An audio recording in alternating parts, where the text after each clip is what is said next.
it's Jen Bueller back with DIY Anyone, and I hope you're having a great day today.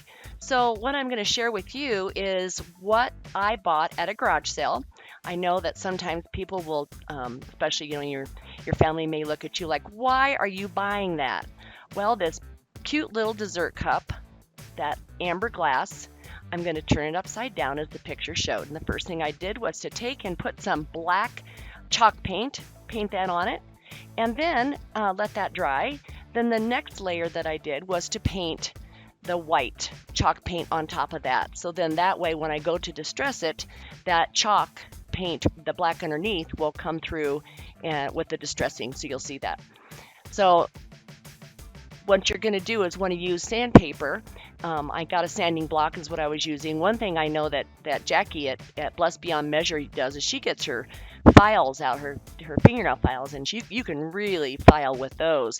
And I may eventually go back and use that on this, but initially I was like not sure how much I wanted to expose of the pattern or not. And you can see that the really pretty flower pattern is starting to emerge just with a little bit of sanding.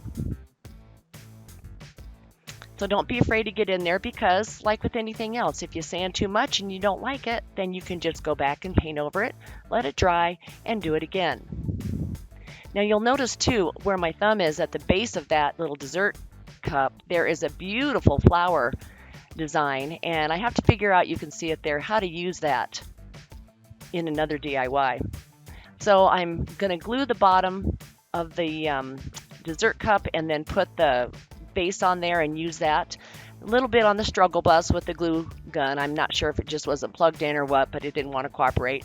So I'm just going to use hot glue on this. I didn't use the E6000 because I may want to pop that off and reuse it for something else. So what you can do with this is, one of the things that I thought about doing was like putting maybe some stones or something and then putting a candle in there, and I thought, well, that's been done before, so let's think of something new.